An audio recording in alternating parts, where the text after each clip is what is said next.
All right, good evening. All right, what I want to talk about is I finished Exodus today. Super exciting. I'm really tired. I'm ready for a nap, but I wanted to make sure to do this video because there was something that really, really stuck out to me today. So I read chapters 38 and 39 and 40. I almost didn't read 40.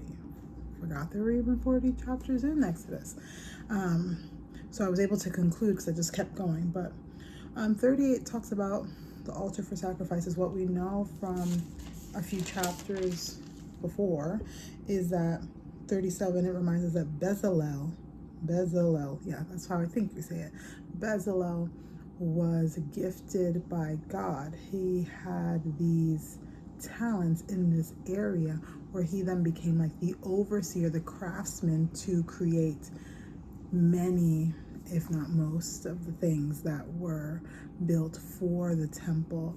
And I forget where it is that God really clearly says that he's been gifted this ability of workmanship, of craftsmanship, which I love because as a artistic person, I'm not really great at any one art, but I have such an artistic eye that it was just so nice to see, like, no, I gifted you for this purpose, and now he was calling him to himself to give that gift, to donate that gift to God and to the temple. So Bezalel, as well as I think it was a holy lab. I don't know. I'm probably butchering these names, but he assisted him in all of this. And so 38 is talking about the altar for sacrifices, how that is done. And what I found interesting was I was like, God, this is very redundant. Because you already laid out the instructions in a few chapters earlier about how you wanted the temple to be built, how exactly the specifications of the length and the width of the altar, and how to dip it in gold, and with all of the things. So I was like, why are you repeating yourself? And then I had this moment that I was like, oh, repeating because God can give you a word, but what we see here is that Bezalel followed that word to a T. He did exactly what God commanded. And then we see, again, chapter 39 is talking about the holy garments for Aaron and his son. Same thing. We've been through this, God. Like, yes, we know about the stones and, getting the names etched into the stones on the ephod and the this and the garment and the weaving. But something that stood out to me was that on the hat that Aaron was to wear, it says in chapter 39, verse 30, finally they made the plate of the holy coronet from pure gold and wrote an inscription on it, like the engraving of the signet seal, holy to Adonai. They tied to it a blue thread to fasten onto the turban above, as Adonai commanded Moses. I thought, imagine walking around with this turban that says holy to Adonai. That's pretty crazy and pretty honoring. You know what I mean? And I could see that being such a boost. I could also see it going to someone's head, right? But man, holy to Adonai. And the inscription, and then it made me think of the inscription on the cross. Here is the King of the Jews, We go down to verse 32 and it says, so all the work of the tabernacle, the tent of meeting, was finished. Benaiah Israel did everything according to what Adonai had commanded Moses. They did it just so. Because there was a lot of instructions, details, cubits. This is supposed to be in bronze. This is over here. There's horns over here. There's a crown, the mold. Like, let's say that God didn't leave any room for error. He didn't leave any room for misinterpretation. The instructions were step by step, right? And then verse 42 reads, according to everything that Adonai had commanded Moses, Benai Israel had done all the work just so. When Moses saw the entire work that they had done it just as Adonai commanded it, Moses blessed them. And then I almost stopped there and something told me to keep reading. So I read 40. And this is the setting up of the tabernacle, because here's the thing that I was thinking. I'm like, man, this stuff is going to be heavy. But the tabernacle's to be taken with, right? It's on the journey. This is not the actual temple, right? That Solomon eventually builds. But this is sort of like the temple on the go, right? And all these pieces, I'm like, there's a lot, like this is going to be heavy. Things are dipped in gold and bronze and all of this. But essentially it is a tent so that it can be deconstructed and reconstructed and erected where they are. And God was leading them by the pillar, right? Like by the cloud by day and the pillar of fire by night. Like he was leading them, so when he dwelled, they would stay there. And then he would let them know by lifting, when to go ahead and travel. But as you can kind of see, there's like a pattern. You almost see like the rhythm of the highlights. They're almost equally spaced. Like if it was some sort of like beat, it's just very on there. I don't know. I just feel a rhythm when I look at it. It's just like there's not too many lines. It's very set. And what I highlighted was just as Adonai commanded him. Just as Adonai commanded him. Moses did so. Moses did so. Moses covered the tent. Moses did it. But it was the part of just as Adonai commanded. I'm like, God, why do you say this over and over again towards the end of Exodus? The end of where the story of the people coming out. How many times just in 40? 1, 2, 3, 4, 5, 6, 7, 8. 8 times in 40. In chapter 40, I see just as Adonai had commanded him, or just as Adonai had commanded Moses. Moses is doing the setting up of the tabernacle now, right? All the work, the craftsmanship had been done, and now it's his role to set these things up. And he just keeps doing things just as Adonai commanded. And then verse 33, he set up the courtyard around the tabernacle and the altar and set up the screen at the gates of the courtyard. So Moses finished the work.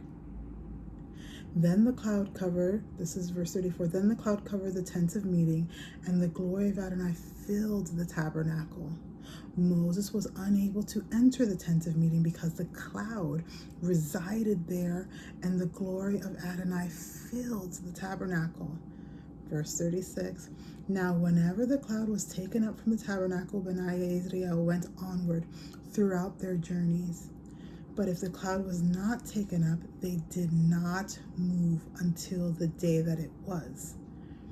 For the cloud of Adonai was on the tabernacle by day, and the fire was there by night, in the sight of all of the house of Israel throughout all their journeys.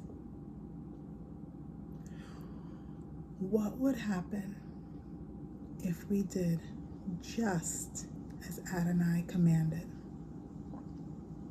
Over and over again, we see instruction that's given. And the way that 40 ends is, man, he did just as he was commanded. Moses did just. Bezalel did just as he was commanded. Made it to the description. And I think sometimes we get a word or we hear something and we don't do just as Adonai commanded. I know I don't. I know I run. I know I procrastinate. I know I have slow obedience, which is still disobedience, right? And so there's something so beautiful with this repetitious phrase, just as Adonai commanded, just do as Adonai commands. And how does that last chapter end with all of that reinforcement, right? Because we know that not only is Moses doing what he said, but that in order to do what he said, that means that God had to speak to him. that he got a word, that he got instruction, and that there was an order to the instruction, and also that he kept speaking, and he got more instruction when he did just as Adonai commanded. And at the end of it, you have this beautiful tabernacle in which God can dwell and fill up, so much so that Moses couldn't even go in there, because it's like he didn't took over the whole thing, right? And I think that that's so incredibly beautiful. And I'm just wondering for myself, like, man, what would change in my life if I stopped with my excuses? If I did just as Adonai commanded, if I sat at his feet just like he wanted me to, if I slowed down my tempo just to the pace that he's been asking me to slow down, if I surrendered my life fully to him, not the parts that I want him to bless, but the parts that feel very uncomfortable, the harder parts that exist to surrender to. What if I just let go? What if I just sat in prayer longer? It's just all these things that I'm like, the just makes it seem really simple, and we, I think, overcomplicate it. Just as Adonai commanded, can you do just as he commanded? Can you take the first step to do, because we know that the steps are ordered, right? Can you do just the next thing that he commands? Just the next thing. Because then what we see is at the end of the story of Exodus, we come out victorious, we come out to something that is beautifully created, that is filled with the Spirit of God.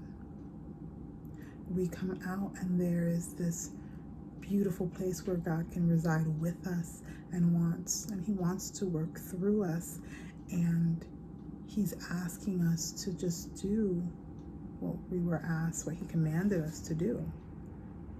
Love God with all your heart and love your neighbor as yourself. These are the two commandments. So how can we do just as Adonai commanded us? And I think when we begin to do that, to walk in that way, and sometimes it's slow and it's tough, and guess what? It's a journey, right? They were in their journeys, plural. So as we're walking these journeys, as we have different things in our life going on, but if we do just as Adonai commanded, at the end of the day, we know that we come out of struggle, we come out of confusion, we come out of the lies of deception, of false doctrine, bad relationships, of just soul poverty, and we come to walk with the Lord and have an indwelling of the Holy Spirit that is far superior to anything else that we ask, that we even thought, we ever dreamed or imagined that it could be. There's an abundance of the Lord that is available to us if we would just do just as he commanded. And sometimes for people like myself, it's like, you can't tell me what to do. Now, not to God, because he can, but sometimes I have that energy of like, well, I'm an individual, like I'm my own person, I'm an adult, that kind of thing. But it's like, man, my adult decisions haven't always been great, and it would be nice if someone who knew what was going on, who knew more than me, could go on and who could lead me. And God's like, literally like, that would be me. I'm willing to lead you. Are you willing to follow? Are you going to stop resisting? Are you going to start walking with me?